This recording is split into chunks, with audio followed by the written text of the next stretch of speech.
Mientras van completando la asistencia, vamos a ir observando el videíto introductorio al tema para ir viendo, ¿no? Vean un poquito ahí también, vamos a ir viendo. A ver, ahí está.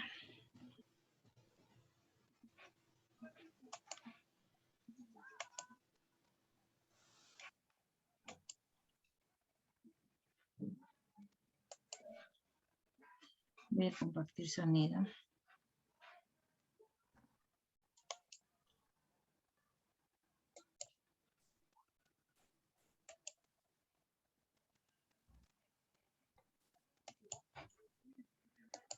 De los problemas del Perú. Queremos incluir más mujeres en ciertas industrias, educación, disminuir la violencia, educación, mejorar la calidad de vida, educación. ¿Se observa, ¿Cuál es la chicas? situación de la educación en el Perú?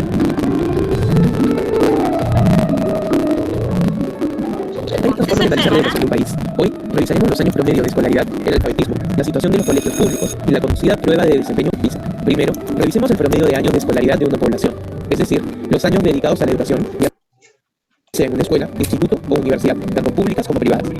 En el Perú, los habitantes mayores de 25 años tuvieron en promedio 9.2 años de escolaridad. Con este número, considerando que la primaria dura unos 6 años y secundaria otros 5, nos faltan 2 años para completar una educación básica. Aún con algunos altos y bajos en los últimos años, la mejora en las últimas décadas ha sido enorme. De hecho, de los países latinoamericanos, solo Argentina, Chile y Venezuela nos superan. Pero si revisamos la esperanza de vida escolar, ¿cuántos años se puede esperar que un niño peruano dedique a sus estudios? Para el 2018, según el Ministerio de Educación, alcanzamos un promedio de 14.2 años. Esto significa que un niño hoy tiene una esperanza de vida escolar 5 años mayor que la de sus padres o abuelos. Este es el promedio del país, pero podemos ver enormes diferencias dependiendo de dónde te encuentres. La esperanza de vida escolar en Lima Metropolitana supera el promedio por poco con 14.5 años. Sin embargo, Moquegua y Tacna superan a la capital con más de 15 años. Esto va de la mano con las diferencias de acceso al conocimiento básico. Justamente Tacna y Moquegua lideran la lista de acceso a conocimiento básico en el país. Lo que podemos comprobar es que los departamentos costeños suelen tener un mejor puntaje, tanto en acceso a conocimientos básicos como educación superior. Esto se refleja en nuestro siguiente indicador importante, el alfabetismo. El alfabetismo es una habilidad clave para medir la educación de una población. A nivel mundial, la capacidad de leer y escribir es cada vez más alta. El Perú fue parte de este desarrollo, y para el 2012 hasta el 2018, el 94% del Perú era considerado alfabeto. Estamos a solo 1% de que nuestro indicador esté a nivel de los países más desarrollados. Aún así, hay una especial diferencia en la Sierra Peruana, donde tenemos la tasa más alta de analfabetismo. De hecho, para el 2018, un 15.4% de mujeres y 4.5% de hombres mayores de 15 años que viven en la Sierra eran considerados analfabetos. Aunque todavía hay mucho que trabajar, es un progreso considerable del 28.2% de mujeres y 8.5% de hombres analfabetos que se tenía en esta región en el 2004. Sin embargo, las condiciones en la educación pública no son óptimas. De hecho, solo el 37.5% de los locales escolares públicos cuentan con agua potable y un 62.3% con sistema de desagüe. Según el censo educativo del 2018, solo el 18.8% de los colegios tienen agua, es decir, no necesitan mantenimiento o igualmente, la calidad de la educación tampoco es la mejor. Una forma de evaluar el aprendizaje en colegios públicos y compararnos con otros países es la prueba PISA. Esta prueba analiza la competencia en lenguaje, matemáticas y conocimiento científico en estudiantes de colegios. En el Perú, más del 50% de los resultados en cada una de las disciplinas está por debajo del promedio mundial. A pesar de esto, hemos mejorado consistentemente desde que empezamos a tomar la prueba en el 2009. Estos son los indicadores del sector que más dinero recibe del Estado. El 16% del presupuesto estatal para el 2018 fue destinado a la educación pública, de lo que se ejecutó solo el 90.4%. Esto representa menos de 4.500 soles por estudiante. Aún así, gastar más no lo es todo. Sin una calidad de gasto eficiente de la mano de mejor información sobre las necesidades de educación específicas en las distintas regiones, no lograremos la mejora que necesitamos. Como mencionamos al inicio, la educación es parte de la solución a un enorme abanico de problemas. Una población más educada se traducirá en menos pobreza, mejores condiciones de vida, mayor productividad, mejor toma de decisiones y muchos otros beneficios. ¿Y tú, cómo crees que podríamos mejorar la educación en nuestro país? Si te gustó este video, dale like y suscríbete a nuestro canal de YouTube.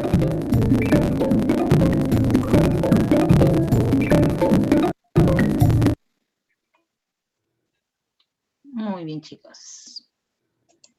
Interesante, ¿no? Esto también, lo que se ha relatado en el video es parte de una investigación que se viene haciendo, ¿no? No solamente desde esos años, estamos hablando, miren, solo hasta el 2018. Yo les voy a mostrar un poco más. Solo hasta el 2018 se hablaba de que la educación en nuestro país, si bien es cierto, ha ido mejorando, ¿verdad? Y mucho más a raíz de las evaluaciones PISA. a raíz de las evaluaciones en las áreas de matemática, en las áreas de comunicación que se viene dando a los estudiantes, pero esto dista muchísimo de las zonas rurales, ¿no? Porque si bien es cierto, esto ha alcanzado y ha sido un gran avance en muchos estudiantes, esto también no significa de que todos hayan podido tener acceso. Todavía existe un porcentaje menor, pero existe. Es como que nos mencionaba ahí de que el 94% de estudiantes, de población en este caso, es alfabeta. Estamos avanzando. Solo existe un 6% en ese entonces, ¿no? Que nosotros esperábamos que en realidad se culminara o se cumpliera el tema de que ya todos llegáramos a ser alfabetos, pero no ha sido así, no ha sido así. ¿Por qué? Porque ha surgido un gran problema. No solamente la situación económica de muchos, sino la desigualdad que ha existido y como siempre, ¿no? Se ha tomado de la mano, siempre ha seguido existiendo. Pero ¿qué ha pasado con la educación? ¿Qué ha sucedido en estos últimos años? Ha sucedido de que la realidad de muchos niños y niñas que viven en zonas rurales han desertado, llegando a ser en estos casos el grupo de estudiantes o de personas que quedaban analfabetas, ¿no? Esa es la realidad que ha sucedido. Entonces, ante esa realidad, ante esta gran problemática que existe en nuestro país desde muchos años, ¿no? Donde se tiene que sensibilizar a la población y decir nuevamente que la educación es gratuita, porque lo manda una norma, porque en la Constitución Política del Perú se menciona de que la educación es gratis para todos, y es verdad, la educación es gratis para todos. Lamentablemente, dista de lo que se pueda ejercer, ¿no? Dista de la realidad que vivimos hoy por hoy, porque nosotros podemos decir que la educación es gratis para todos, pero en una institución estatal, por ejemplo, acá en la zona urbana hemos visto de carencias, ¿no? De que existe una gran desigualdad en padres de familia que no pueden incluso acceder a estas instituciones estatales. Hemos visto esa realidad. Entonces, ¿qué es lo que está sucediendo? ¿Por dónde estamos yendo? ¿Qué es lo que está pasando en la realidad de nuestro país? ¿Por qué muchas personas no pueden acceder a la educación? Ahora, la economía en nuestro país ha ido mejorando, es cierto, ha habido una mejora considerable. Tanto es así que muchas personas han optado por la educación privada en las zonas urbanas, ¿no? Y hemos visto cómo ha crecido este rubro de instituciones privadas a las cuales ahora pueden tener acceso muchas personas debido a la mejora en la economía. Pero no solamente es eso, no solamente se debe ver por ese rubro, ¿no? De mejorar. Que nos da una pregunta de repente invitándonos a nosotros a ir respondiendo, ¿no? ¿Cómo podemos nosotros, nos dice en la última parte, cómo podemos mejorar la educación en nuestro país? ¿Cómo creen ustedes que podemos mejorar la educación en nuestro país? A ver.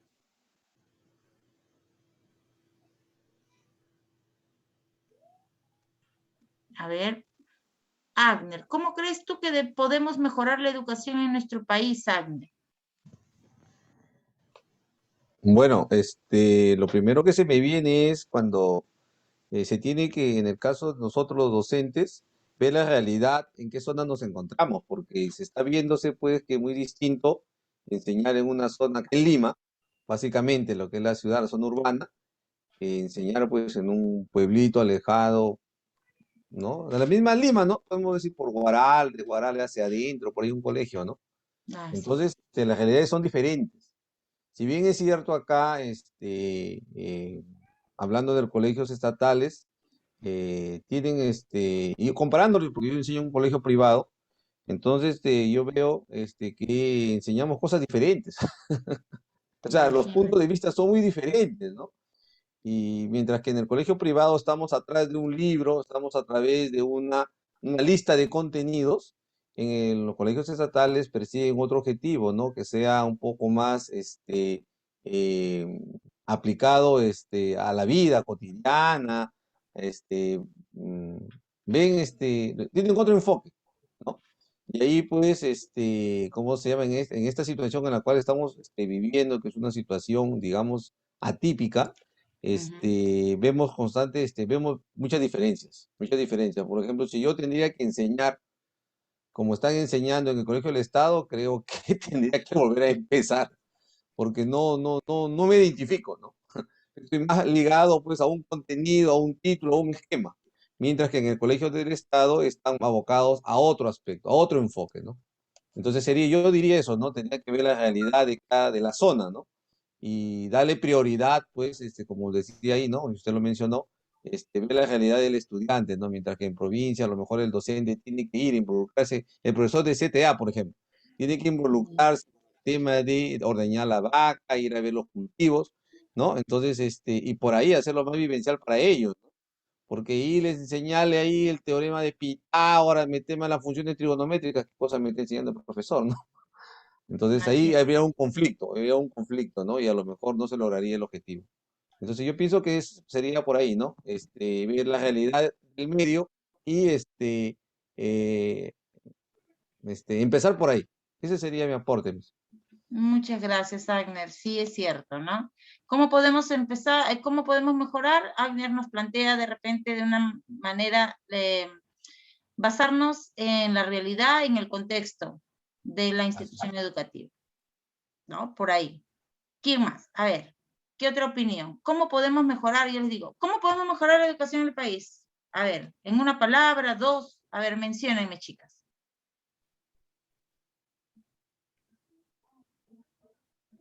¿Cómo podemos mejorarlo? ¿Qué es lo que piensan ustedes?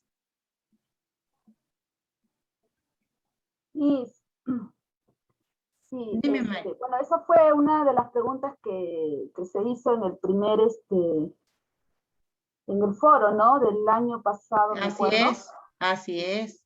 Ajá. Y sí, bueno, usted sabe que la educación básica es la base, ¿no? Y ahí aparte ya todo lo que es la educación superior y todo ello. Sí, yo veo bueno, tengo a mi esposo que es del colegio estatal, y le digo, sí, pues que empezando desde ahí nomás uno se da cuenta, pues, ¿no? Que los chicos cuando van a los colegios, ahorita con la pobreza y todo que hay, porque no hay igualdad, justo estábamos hablando ayer con la profesora de historia, todo es Lima, todo es centralizado, a pesar que se dice que es descentralizado, pero no es así la realidad. Parte de que en provincia la mayoría de la gente se dedica a la agricultura. Ellos ganan de lo poquito de sus cosechas y todavía mal pagados, ¿no? Encima. Entonces, no hay para poder nutrirse como debería de ser. Entonces, y en la ciudad también se ve ello, ¿no? Las pocas energías o poco apoyo que hay en cuanto a los nutrientes para los chicos. Luego también, un mayor presupuesto, porque de todos los países es una vergüenza, ¿no? De todos los países, nosotros tenemos el menor presupuesto, incluyendo Chile, que es un país tan cercano, tiene nuestro presupuesto. ¿Cómo podríamos mejorar, ¿no? Si es que tenemos ese pésimo presupuesto. Aparte, los profesores, usted sabe, los peores pagados también. Entonces, yo creo que cada profesor se debería capacitar, deberían capacitarse año a año, pero muchos si quieren capacitarse lo hacen con el dinero en su bolsillo. Y cuando no eres muy bien pagado, porque con la justa alcanza para, usted sabe, para la familia, encima tienes que pagar esa capacitación y no te alcanza, entonces, ¿cómo capacitarte, no? Entonces, hay muchos profesores que son muy antiguos, profesores nombrados, y no se capacitan, entonces, debido a ello también, pues, ¿cómo mejorar? Y como ya son nombrados, muchas veces, si quieres lo haces y si no, no, también profesora, usted sabe, ¿no? No puedes, como que ahí no se ponen ellos tercos para poder capacitarse. Y bueno, y otro también, Miss, es la realidad de los textos, ¿no? Como dice nuestro compañero, no todos tienen la misma realidad, la realidad no se presta para todos los lugares. Y hay que reprogramar, pues, Miss, los programas, ¿no? De equipamientos de textos y todo ello, porque, por ejemplo, ahora por la pandemia, no a todos los alumnos se les ha dado los textos. Algunos están descargando, otros no saben ni siquiera cómo descargar, los padres de familia no saben cómo descargar los textos. Entonces, ¿cómo mejorar, no? Darles lo primordial que son los libros de matemática y de comunicación. ¿Cómo mejorar si hay muchos padres que no saben descargar, no cuentan con una impresora, ay, el internet? O sea, recién, debido a la pandemia, cada vez más se han dado cuenta de cómo es la realidad en el país, ¿no? Partiendo de la salud y la educación, que es lo básico. Así es, Mari, muchas gracias. Sí, tenemos aún la brecha de la desigualdad, ¿no? En la educación en nuestro país, si bien es cierto, nosotros sabemos, nosotros que estamos luchando por ser docentes, los que estamos inmersos en este sistema educativo, sabemos y nos hemos podido dar cuenta de la gran desigualdad que existe todavía aún. Es una brecha que falta superar, ¿no? Y que tiene que partir desde el Estado, y no es suficiente muchas veces con el presupuesto, ¿no? Que debería darse, como dice Maribel, en otros países de repente el presupuesto en educación es mucho más y se evidencia, pues, ¿no? En las mejoras educativas a raíz de eso, sino también valorar la profesión docente, y eso tiene que ir de la mano, tiene que ir sí o sí, ¿no? Nosotros tenemos, sí, es cierto, miren ustedes la desigualdad que existe entre una institución particular con una institución estatal. Existe una desigualdad a pesar de los cambios, las incidencias que se dan a conocer en cuanto a los docentes, a su formación, que tiene que ser, por ejemplo, ahora que estamos trabajando con un currículo por competencias, se supone que todos deberíamos estar trabajando con un currículo por competencias, determinarlo, saber, conocer, determinar estrategias, ver la manera de poder lograr aprendizaje en nuestro estudiante a partir de esta competencia, de este diseño, ¿no? Pero todavía hay una desigualdad enorme en zona urbana, mucho más aún en zona rural. Entonces, sí, tenemos que ir viendo estos cambios, ¿no? Estos cambios que deben mejorar. A ver, Maribel, ya, Agner nos mencionaba del contexto. Maribel nos dice, pues, la desigualdad en sí, en cuanto a presupuesto, y también de repente la valorización, ¿no? Que tiene que ver por la carrera docente. ¿Qué más? ¿De qué otra manera, cómo podemos cambiar nuestra educación, chicas? A ver.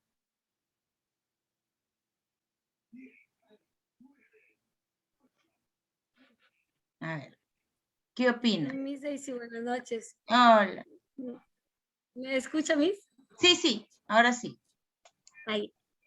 Miss, creo yo también que también para mejorar la educación, también va a depender, así como hablábamos de los maestros, también va a depender mucho de los padres de familia, que se involucren, que se interesen en que sus hijos aprendan, porque si bien es cierto, a veces escuchamos que hay muchos padres como que, ya que no haga la tarea, o ya deja a esa profesora que todo el tiempo deja, porque son los mismos padres que a veces también hacen que el niño pierda esas ganas de querer aprender, porque no están con ellos, no están ahí para motivarlos, para incentivarlos, para enseñarles cosas que no saben, porque está bien, el profesor puede dar la clase y todo, pero también son los padres de familia que también deben de cooperar. Ese creo yo también que es un punto para mejorar la educación. Así es, muchas gracias. Sí, existe todavía nosotros no entendemos y los padres de familia no comprenden y de repente, ¿no? Yo quiero pensar que a raíz de lo que estamos viviendo, de la situación que estamos pasando, ellos se hayan dado cuenta de que no solamente el docente es importante en el aprendizaje de los niños en su educación, sino que ellos son un pilar mucho más todavía, ¿no? El padre de familia se ha dado cuenta, muchos de ellos, claro, ¿no? Que se han dado cuenta de que son parte fundamental en el aprendizaje de sus niños. Ellos han podido cerciorarse de que no solamente el docente es pues quien puede educar, ¿no? Es desde casa que quienes empiezan a formar a sus hijos y ellos pues tienen que tener un compromiso, comprometerse con ese trabajo. Muchos de ustedes seguramente han escuchado a los padres de familia, Miss, ahora la comprendo, ahora la entiendo, sé el trabajo que se realiza. Imagínense si a ellos se sumara la planificación que ustedes realizan, ¿no? Si el padre de familia ve que es demasiado el trabajo que realizan con sus niños, imaginen si ellos vieran el trabajo detrás, porque ustedes realizan un trabajo atrás de lo que ellos pueden ver en pantalla, están planificando y ese trabajo no es poco. Entonces, sí, tenemos que mejorar con el compromiso, con el trabajo del trinomio educativo, que no debe pasar de lado, no debe pasar nunca el trabajo del docente, el trabajo del padre de familia con el estudiante, ¿no? Ese trinomio educativo es de suma importancia. Ahora, vamos a ir a las ideas fuerzas, ¿no? Que de repente les puedo mostrar. A ver, salvo que alguien más desee dar alguna opinión, chicas. A ver, un ratito, les voy a compartir. Miss, mayormente los padres que apoyan a sus hijos, como dijo Evelyn, son buenos. Son los padres que están han llevado o tienen una profesión, no son profesionales. Porque los papitos realmente por la realidad ahorita que se vive, ¿no? Hay muchos padres de familia que pues no han terminado ni la secundaria, ¿no? Muchos han quedado con primaria. Y prácticamente los que yo veo, porque tengo chicos padres profesionales, y yo veo que sí, ellos envían evidencias, están detrás, preguntan, son más dedicados, pero los que no, mis presentes, y hay que estar ahí detrás de ellos, ¿no? Insistiendo, conversando con el padre. Cuando uno concientiza al padre lo importante que es entregar las evidencias, ya el padre también ahí apoya ¿no? Apoya ahí en algo, ahí sí, va, sí. Hay que estar con el padre y con el hijo ahí detrás. Sí. Pero mayormente los que uno sí, solo son los padres que sí son mayormente tienen una educación superior. Ellos son los que más apoyan. Así es, sí, pues, y eso demuestra, miren, lo que hemos mencionado desde un principio, ¿no? Que la educación, nuestra sociedad sin educación no va a mejorar, ¿no? Los padres educados, los padres que tienen educación, las personas que de alguna manera tienen conocimientos, van a saber qué es lo mejor, vamos a ir enrumbándonos, vamos a ir creciendo como sociedad en todos los aspectos. Y eso no depende muchas veces de lo económico, y eso tendría que quedar claro en todas las sociedades, ¿no? Incluso en nuestro país, tendría que quedar claro de que no depende de la situación monetaria para que un ser humano tenga derecho a su educación, sobre todo la educación básica. Entonces, esa es la gran lucha que tenemos hoy por hoy. Ese es el gran trabajo que tenemos que nosotros tener presente. Aquí, por ejemplo, vamos a ir compartiendo, ¿no? ¿Cuál es el rumbo de nuestra educación? Nos planteábamos, hay un libro que habla sobre la educación en el Perú, no sé si también en algún momento les he compartido, y desde desde esa investigación realizada, sí han habido ya diferentes ideas, propuestas, ¿no? Teorías que han ido mencionando, se han ido dando con el único fin de lograr un rumbo a nuestra educación, ¿no? Por eso menciona, la educación peruana, ¿cuál es el rumbo de esta educación peruana? Y se plantearon 4 puntos, ¿no? Que yo les comparto. Esto es en base a un estudio de la UNESCO, ¿no? Está escrito por Martín Vegas, un coordinador de este proyecto, y él nos mencionaba de que habían 4 puntos de vista. Un punto de vista pedagógico, un punto de vista institucional, un punto de vista que tenía que ver con el impacto social y también otro punto de vista con el sistema educativo en general.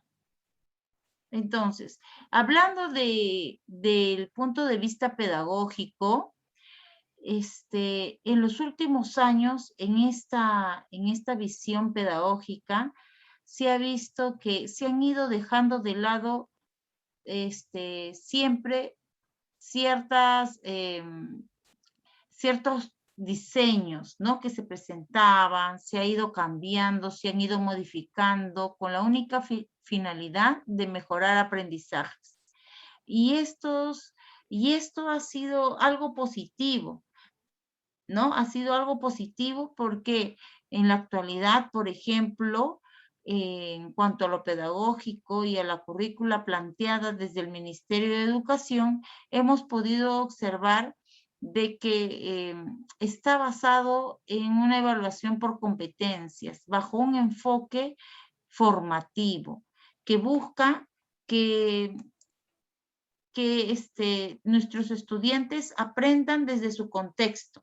Hasta ahí estamos genial, ¿verdad? Porque hemos hablado de que la diferencia, la desigualdad, muy bien. Entonces los estudiantes van a aprender desde este contexto, desde lo que tienen, desde lo que les interesa, porque lo más importante es ver cuál es su interés, ¿no? En cada una de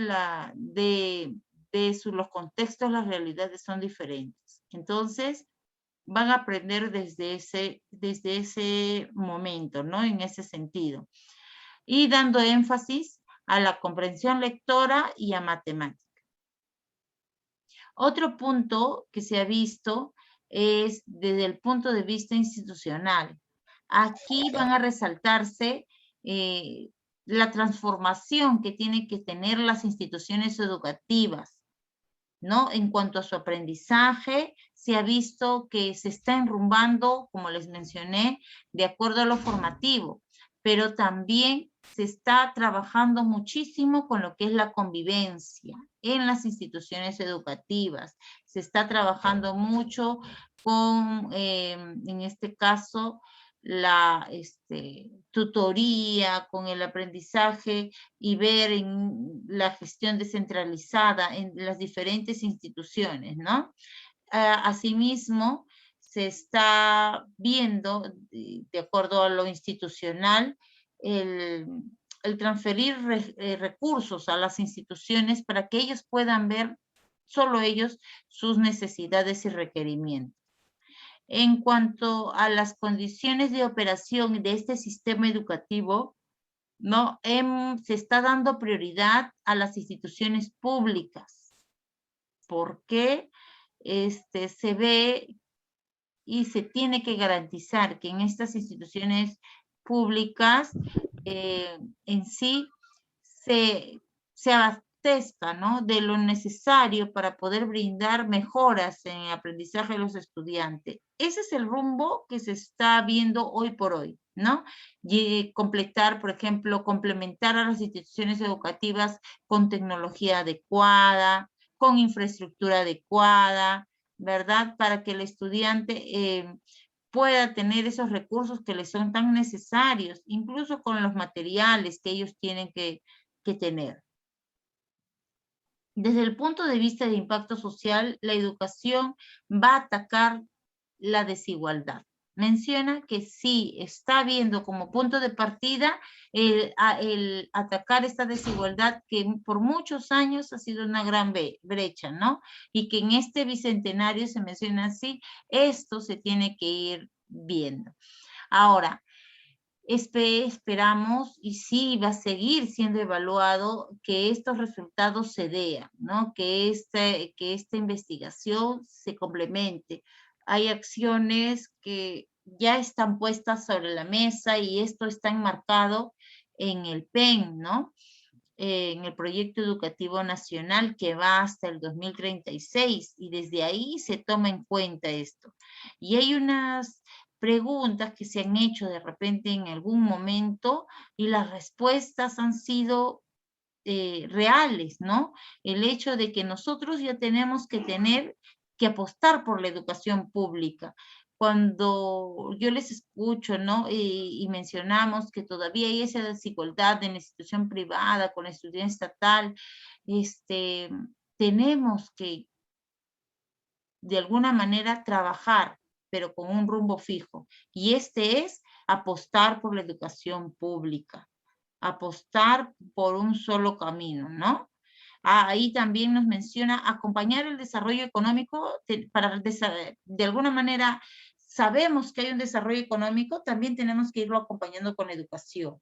Y de ahí, desde esa perspectiva, y les decía, un punto muy, muy importante que no se puede dejar pasar es nuestra carrera docente, pero nuestra carrera docente viendo a nosotros como ejes principales, a los docentes, prestigiándonos, de alguna manera revalorando nuestra carrera docente. Eso es lo que de acá a un tiempo tiene que enrumbarse nuestro país, tiene que ir mejorando en nuestra educación. Hoy por hoy se viene brindando de esta manera. Esperemos entonces tener, ¿no? Nuevas perspectivas, tener nuevos cambios. Entonces, el trabajo que vamos a realizar, chicas, las vamos a complementar este trabajo de la educación en nuestro país. La próxima semana nosotros sabemos de que ya en este sentido vamos a ir culminando la próxima semana. Nosotros tenemos de este tema 2 semanas. Ya en la próxima semana, ¿qué les voy a plantear? No solamente vamos a trabajar con el Jamboard, sino vamos a implementar un cuestionario interactivo que puede ser por el quiz, de repente un formulario les voy a brindar acerca de una especie de introducción a lo que ya estamos hablando de la educación en nuestro país y vamos a responder ahí a una pregunta que se va a hacer parte del foro. El foro, como ya les mencioné a ustedes también, tiene siempre que ser fundamentado. Es una recomendación que yo les voy a brindar y está dentro de la rúbrica también. El foro tiene que ser fundamentado, traten de buscar información que le dé validez a la respuesta que ustedes me van a brindar, ¿no? De las problemáticas que pueden existir en nuestro país. Ya, vamos a realizar una pequeña investigación y yo les voy a estar pasando el material al WhatsApp para que ustedes ya lo vayan analizando y también la pregunta del foro para que si ya lo creen necesario lo puedan ir respondiendo. Pero la próxima semana vamos a seguir trabajando con respecto a este tema que es muy importante y vamos a conocer instituciones educativas de provincia. Voy a buscarme la información para que ustedes puedan vivenciar una institución educativa de provincia y otra de acá de la zona rural, para que in situ, de repente no las podemos visitar ahora, pero vamos a ir conociendo, ¿no? Cómo se va dando esa realidad, ¿ya? Entonces, chicas, queda pendiente para la próxima semana terminar con el tema. Vamos a seguir investigando. Ustedes saben que nuestra realidad, pues, es de verdad muy compleja. En nuestro país tenemos sin fin de realidades, así que vamos a ir viendo y conociendo, ¿no? Que es parte de fortalecer en ustedes también su vocación. Muy bien, chicas. ¿Alguna pregunta hasta ahí, chicas y chicos? Ya me lo dejaron solo a Agner ya, porque siquiera antes tenía la compañía de David, ahora está solito. Sí, por favor, envíelo al WhatsApp porque no tenemos acceso a la plataforma. Envíe lo que toca al foro para poder Oh, ir avanzando con la investigación. claro, ya lo van teniendo y ya cuando puedan subir, lo suben. Sí, yo también no tengo acceso a la plataforma, estamos iguales, chicas, vamos a ir mejorando seguro en ese aspecto, ya no falta poquito para que pueda solucionar. Ya nos dieron nuestro campus también, así que vamos a ir. Completaron la asistencia, ¿verdad, chicas?